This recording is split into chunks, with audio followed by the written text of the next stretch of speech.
This is Pod Populi, podcasts for the people. Welcome to the Real Pink Diaries, a podcast about the beautiful chaos of figuring it out as you go. Hosted by three close friends, each episode creates a safe space for honest, unfiltered conversations about the in-between moments of adulthood. From building businesses to setting boundaries, we're here for all of it. With humor, vulnerability, and heart, it's not always polished or perfect. It's the Real Pink Diaries.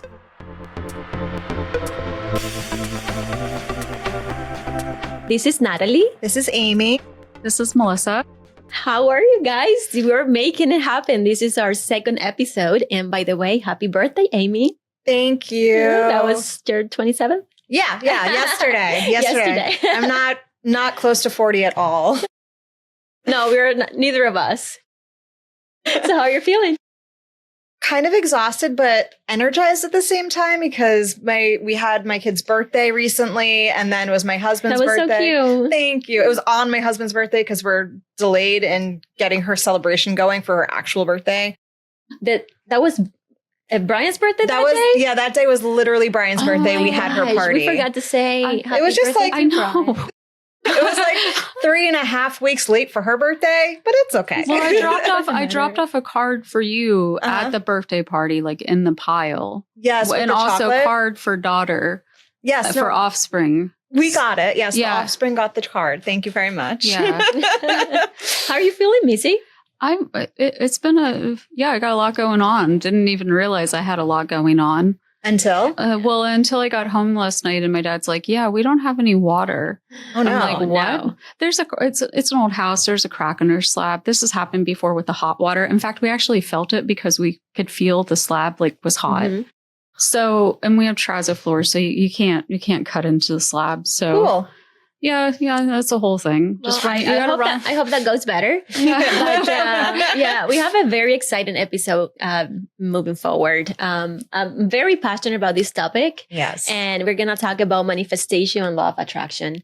And I feel like this topic has become very popular in the last recent years as we as the collective evolve and awaken and realize that we are more than what we think we are. Yeah. And we are the creators of our lives. And what if the truth was that we are greater than what we think, even more powerful than what we know, and we are more unlimited than what we dream of? It's a fun thing to conceptualize and visualize lately. And I also think that we're going to talk about what it is, what is manifestation, how to do it, and then the things that might get in the way of manifesting your future and what you want it to be. Exactly. And our personal experiences and journeys, how we grew up, how we learn about manifestation, and some of the journeys we've experienced in that sense. So I wanted to start with what is the law of attraction. I feel like before we start talking about exactly what it is, we should probably understand who we are. And at our base or our core, we're not just only physical beings, but we are energetic, multi-dimensional conscious beings who are experiencing a 3D density or three-dimensional reality. And everything in the universe is energy. As we know. So everything has a vibration and frequency, and you can only attract things in your life that match that energy, that frequency, and that vibration. So if our thoughts are electric and our emotions are magnetic, the two create this electromagnetic signature into the quantum field, which we are constantly interacting with. And we don't mean to lose you, because I am learning about this just as much as everybody else might be learning about this. But Natalie definitely has her hands fully grasped on all these concepts. So anytime I have a question, I always call her and I'm like, what is happening? So if you want to take it out of the metaphysical realm, you would just say, you're a religious person, you would say you have a soul. You have a soul, and what you pray about or what you think about and you focus on, God provides. right? Yeah, there's many different levels and facets to connect to the same concept. So depending on your background or who you are, you can take religion with it or without it. It's all inclusive because literally the universe is made up of energy. So whichever way you perceive that energy can apply to yourself. But you can also take it from just, even if you think that all of what we're saying right now is woo woo and too much and over and like, what are you guys talking about? There's something to the power of positive thought and that, definitely. that like, what is it going to hurt? So that's, I think it's a positive, it's positive and it doesn't hurt anything to live through this methodology. And in fact, not that it doesn't hurt anything, it also elevates you and allows you to create more opportunities and things in your life. Yeah. But it's not a greed aspect of it. Like you don't just manifest what you want, right? You have to manifest who you're being and becoming. You're attracting who you are. Yeah. So you have to become that person. You have to believe it. You have to act like it. Yeah. You have to align that inner state, the emotion, the beliefs, the intention with what is your desire that you want. And then that's how things start to happen in your life, how you start to attract those events, those possibilities, those opportunities that are matching your energetic frequency. And I also think you have to be very clear in it, right? Yeah, clear intention. Yeah, clear intention, believe and have gratitude for those around you and what you do have. And then you can surround yourself with positive people and love. People. Yeah. Sure. That's so important, who you're surrounded by, like your friends, who you choose to be your friends, who you choose to be around, your environment, right? Your influence. What influence are you getting from your friends, from the people you're close to? If they are on the same page or not as you, if they have similar energy that you have, you definitely want to have friends or try to that support your energy in some sense, similar energy, similar vibration. And it's more about just your thought. It's also and who you are and who you're being, but you also have to take responsibility for it. And that's the thing that I want to key into in the next segment. But it's really important to not just theorize and be woo-woo and excited, but to really ground yourself in personal responsibility. Exactly. Yeah. And when you believe you're the creator of your life and you take responsibility, then things happen. You have to become it. Yeah. You have to do it. And I may sound some of these conversations like Dr. Joe Dispenza, full disclaimer, because I do read a lot his books and his teachings, especially his documentaries and his courses and all of that. And I feel if he's brilliant and he's changing the world, and I love talking about all these topics. But yeah, so I wanted to read something that he said, and I feel this is probably, in my opinion, the purpose of one of the main purpose of life, and life is about the management of energy. Where you place your attention is where you place your energy. And I feel like that's key in manifesting as well. It's a way of like really wrapping it up into a simple, tangible, digestible sentence. Exactly. Yeah, that's a perfect sentence for it. I like the thing that you mentioned in the notes here, that like your energy, our thoughts are energetic and our emotions are magic. Like, your emotions are magnetic. Magnetic. Yeah. Magic. We're not magicians. Well, I mean, is this magic? That could be magic too. So, like, here's a question: is the law of attraction magic? No, I think it's grounded in reality. It's not magic. I feel like it could be. That's your way of looking at it, but it is possible. I think we all can do it, and it's very. It's not easy to do all the time, but if you believe in it, if you like, as you say, you take responsibility and you act on it as well, is where I think things happen. It's not a made up thing. It's a thing you become. So there's a tangible, real life quality. It's about not just the energy and the woo woo, but how you embody it. Yeah. So like it's taking that external concept and really grounding yourself in it, not just whip of the wand. Yeah. This is who I want to be, like Cinderella moments.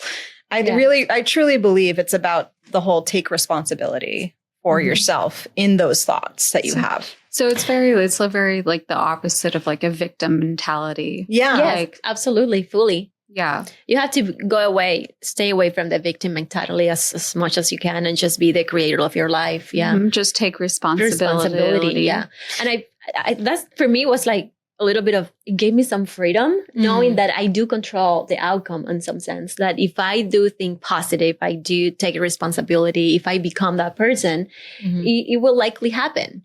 And there's always a way of looking at, not everything is positive in life, right? You'll have your negatives, but if it's always a learning experience. Always. If you have a negative, whatever it is, it's really a neutral thing. It's how you perceive it and your perspective on it.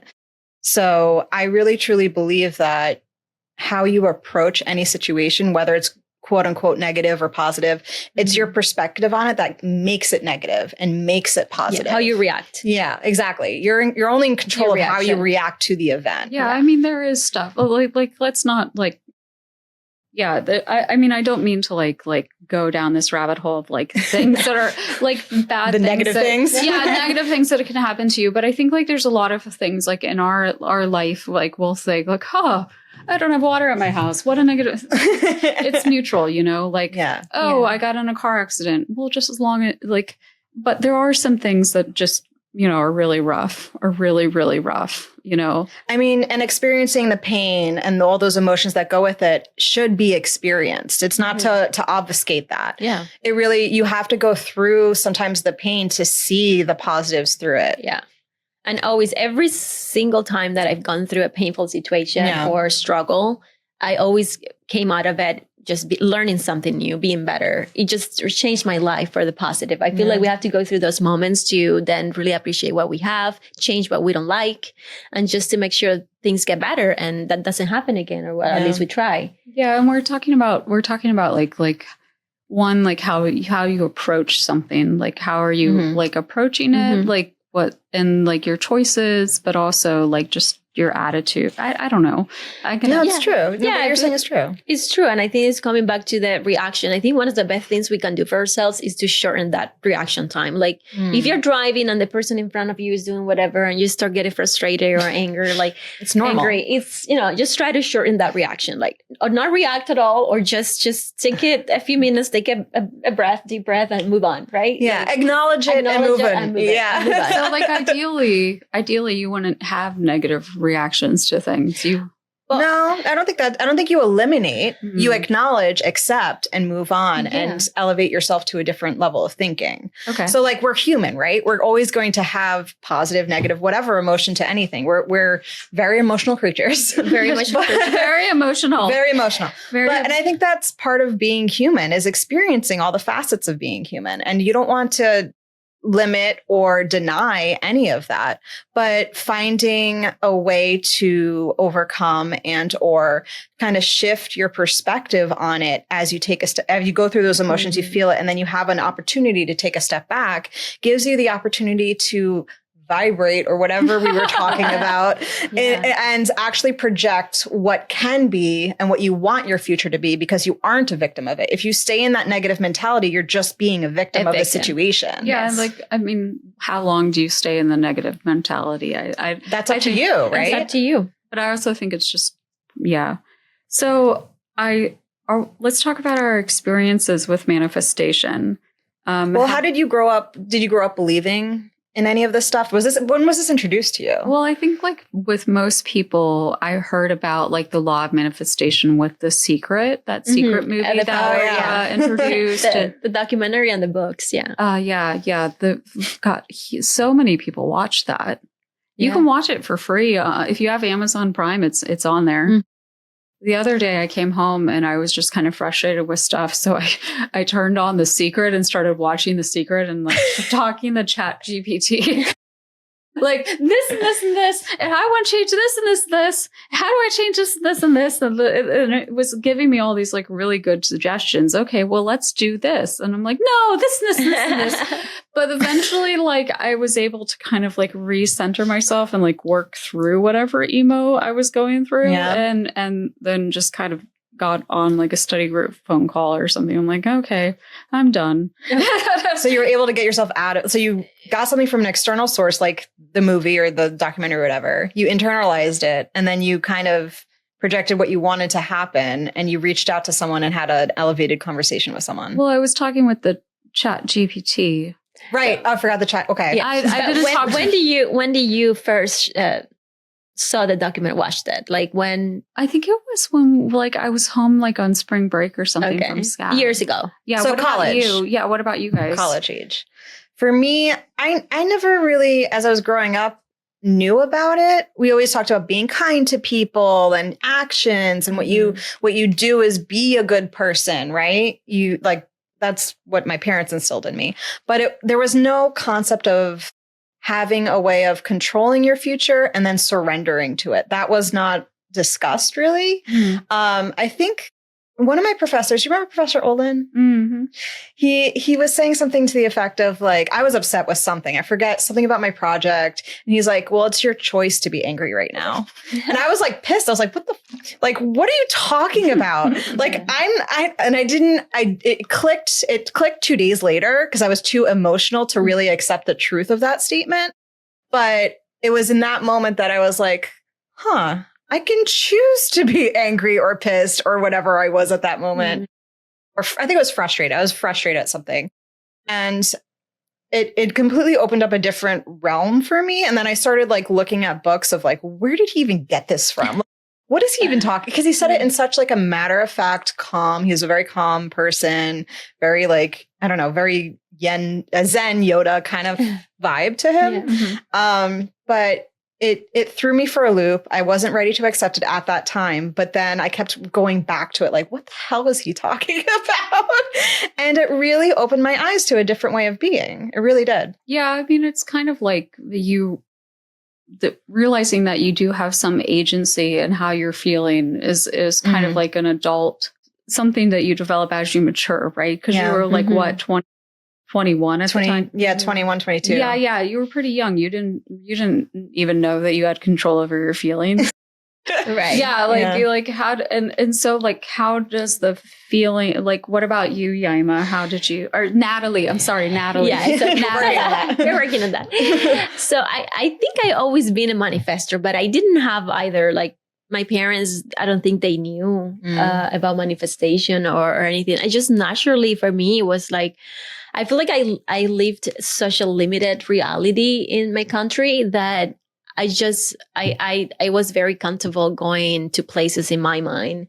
Like my favorite time was just going to bed and I will play all these movies in my head, things that I wanted, places that I wanted to be, what I was wearing, how I was walking. I will truly feel it like I was there.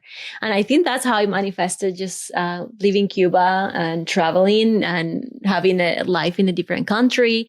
That's how I manifested my husband, for sure. I promise. I visualized like blonde, tall, blue eyes. Someone who understands your culture. Yeah, American Cuban, that understand my culture. We had several dances in my dreams, salsa dancing.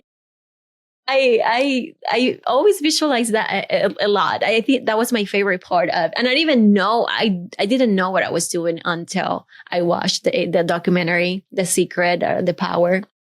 And then like, oh, I think that's kind of what I'm doing. And then I started overthinking the process too much. And then I got lost. I'm like, should I visualize?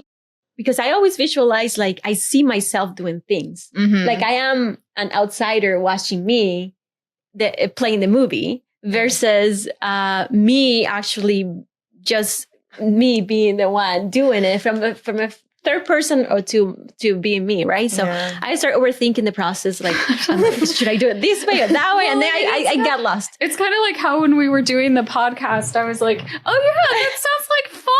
I want to do a podcast with y'all. That sounds so much fun.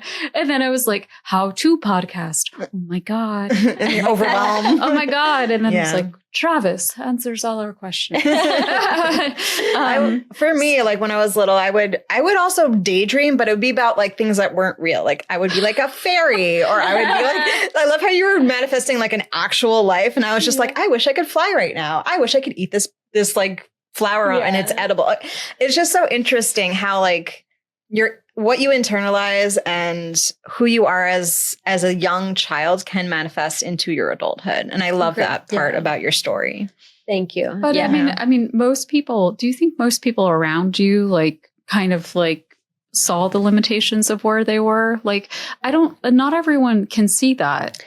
Like, yeah, I feel like, I don't know when I start having those thoughts, but I always saw myself being successful. Like I always saw myself having a successful life, traveling, all the things that, you know, I'm very grateful for all my blessings. I'm super grateful with my life. And also I learned that later on in life, like to be really, truly present and grateful. And it's always a working process. But some people will tell me like, oh, you have a star. It's like a saying in Spanish. Tú tienes una estrella. Como like you have good luck. Oh, but like I don't think it's really good luck. I think it's just I was manifesting my life. Such a beautiful thing. And then, so that goes into like the how, right? How do you manifest?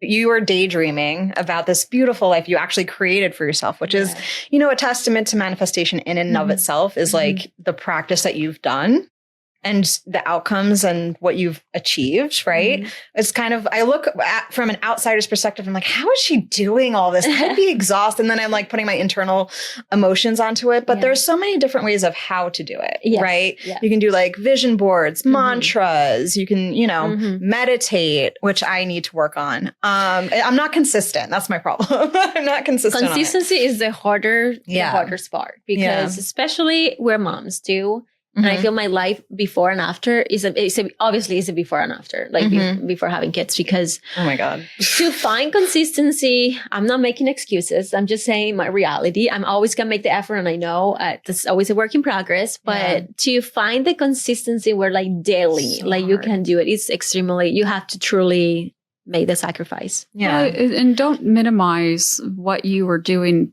before you had your children. Like you guys were both busy, really busy before you had kids. I feel like that was our personality though. Like we like to be like go-getters, go out there, do things, make things happen.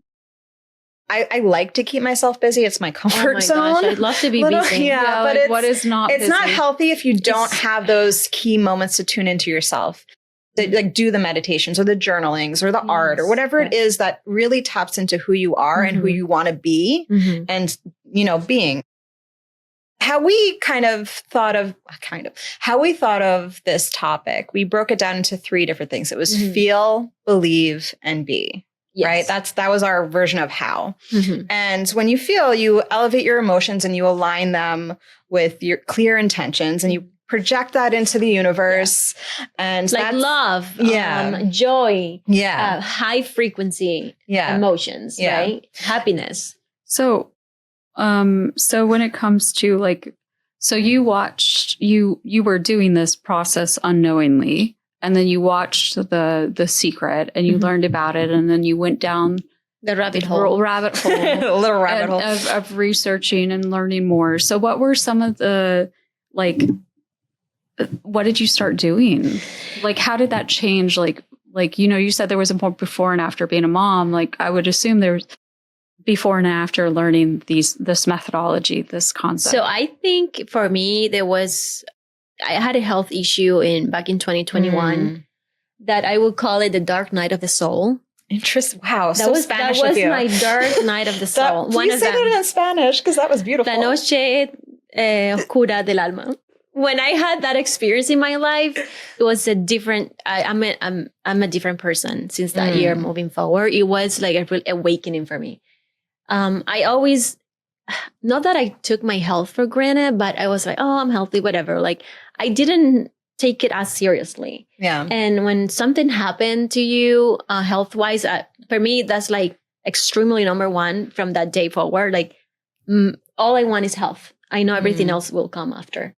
And going through that experience was like I felt so lonely, not because I wasn't lonely. I have my family. I have a great support system, but it's in your head, in your mind. You have to deal with yourself. You have to deal with your thoughts, with your emotion. No one can help you. Yeah. Yeah. You have to do yourself. So in that situation, like there was like with any health situation, a lot of times there's like a limit to, what you can do about it. Like you do everything you can, but you really, the only thing that you had a choice over was how you approached it, and how you approached it allowed you to. Well, at first I approached it as a victim. I didn't understand why. I was like, why me? Why this is happening to me? I was so depressed, and I couldn't realize that was happening to me. I had that victim mentality, and then I started learning, reading books, meditating. I didn't know how to meditate before that point. Like you're like, what is that concept? Why? How is that? Now I have to do that. And how did you learn to meditate? I started with the app, Headspace. Oh, I do Insight Timer. Insight Timer. I don't remember you tell me that one. Yeah, I do Headspace because my sister works for them. Yeah. It's wonderful. It's and she's Oh, that's nice. So I started with that 5, 10, 15 minutes. But it's really, really hard. And that's usually, unfortunately, what it takes when disease diagnosis, loss, breakthrough, what it takes to change your energy and to change your life. I had a similar situation. I went through a health crisis for a few years. I actually had to have surgery to correct it. And I got really small. I couldn't eat food. Like basically I was on liquid diet for a very long time. I didn't have the nutrients to my brain. So all of my thoughts were very negative. Oh girl, you were all over the place. My skin was gray. Like it was bad. Like it was, you were there for it. It was bad. And people thought like I had an eating disorder, and I literally I physically couldn't eat, but I was like, I guess it's some type of that or whatever. Yeah. And I had that victim mentality too. I went through all the emotions, and I think that's a natural human process is to be like, why me? And then I started educating myself on my disease and understanding what happens. What's the worst case? I freaked myself out a lot. But like you get on like WebMD and you're like, oh my God, what's going on? Yeah, don't go on WebMD. Like don't just listen to your doctor. Don't go on WebMD unless you need to like look up like alternative things. I try not to went Google into alternative anymore. things. Like I didn't start meditating. That was another time in my life. But I went to acupuncture. I went to doing, food as medicine. What am I putting in my body? I started making everything from scratch. I was on a bunch of different smoothies to gain weight, which is what people do to lose weight. It was just messed up. I can't do smoothies to really gain. Well, yeah, because like if you drink your calories, you're going to drink a lot more calories than than you would eat calories. Noted. So that's a whole other conversation. Yeah. But yeah, I definitely, it took me a while to find my rhythm, and I had to literally switch my brain and how I react to things. Because I would get so upset over the tiniest things and internalize things all the time. Yeah. And I literally had to shift my life in order to survive. And that was just a weird concept. I didn't know what I was doing either at that time. Yeah. It's definitely the hardest. I look back on my past, and I just don't regret like having to experience those things in my life, because it really taught me a lot, and I'm still learning from that experience. I'm a different, better person because of it. And that's how I look at my past. I try to look at it as wisdom versus as, something negative that happened to me. Yeah. I try to avoid those thoughts as much as I can. But the victim mentality, that was for me, the big one that I had to change right then. I was like, I never again, ever will think of myself as a victim of a situation. It's also important to recognize, like, it made me more compassionate to others. Yes. Because you never know what someone else is going through. No. And to project your experience onto them is, I used to do that. I'm like, why is she this? Like, I would pass judgment on people when I was younger. Judgment, that's a big one. It's a horrible way to live. It's like those like evil trolls online that are going to like tear us apart because I wore whatever or I look however. Yeah. It's like, just chill out. Have your own life and be the person you want to be instead of projecting your negativity on others, you know?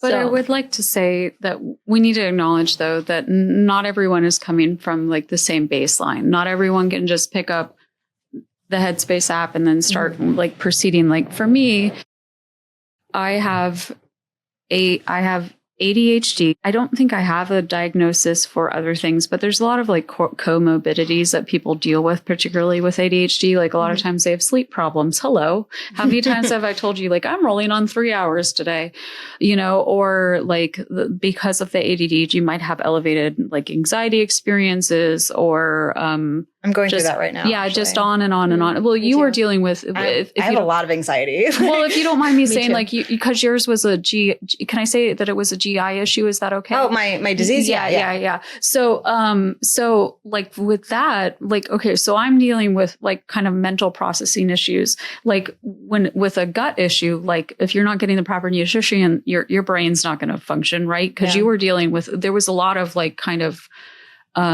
You seemed very. There was like when you in the beginning before you kind of got on a treatment plan, there was a dysregulation, I think maybe. Yeah. Well, it's even now. Even I have my disease under control, thankfully, like fingers crossed, and I'm doing well. But I also have anxiety. Like on top of that, I the other night, and this is very personal, and I woke up my husband because my energy levels actually. This is the best way I can explain it. I don't have the correct like language to use for this. But I was shaking. I was distressed. I was in a negative space and I couldn't regulate myself. Mm-hmm. And I woke him up because sometimes what helps me is he's like passed out, like in a very, very calm state. And I just need him to hold me and just like feed from his calm energy to calm myself down. And I don't know any better way to explain that. And it helped. And but I recognize that like I do probably psychiatrists or psychologists or therapists, they're very important to help regulate professionals. Professionals to seek help. Yeah. So I need to figure that out. I've been avoiding that conversation, but I really need to get on it. Therapy. Based because of that experience in 2021, I learned how to meditate. Yoga. I introduced myself to yoga. And also therapy. It's very important. What were you saying, Missy? Oh, okay. Well, like to me, like I've had experience with that. I like later, like kind of figured out it was a panic attack. It might not have been a panic attack for you. I was crying. Yeah. That's a panic attack. Noted. Because I just thought I was anxious, but apparently I had a panic attack. And here's the interesting thing about a panic attack. There's like a fallout afterwards. You feel like, like how like if you have drank too much and then afterwards you're hungover for like a day or something. That's a weird thing about a panic attack is that there's like a hangover period. Interesting. Yeah. At least that's how my experience of it. It might. What is the hangover period though? Like what is that? It's just I can't really describe it. It's like. Is it a positive or a negative? You're kind of like emotionally exhausted. You're not necessarily right. It's like it's you're not clear in your thoughts. Not really. It's like I can't really describe it. Like I can see if I can come up with a better words. But what I was saying about the law of attraction is that not everyone's starting from the same starting point. Right. And like, if you can't, not to like, if you're in that place where you feel like a victim and you can't get out of it, like y'all were both able to get out of that spot, It took a while though. But if you need medical help to get out of that spot, like for me, like to manage my ADD, I go to a therapist every week.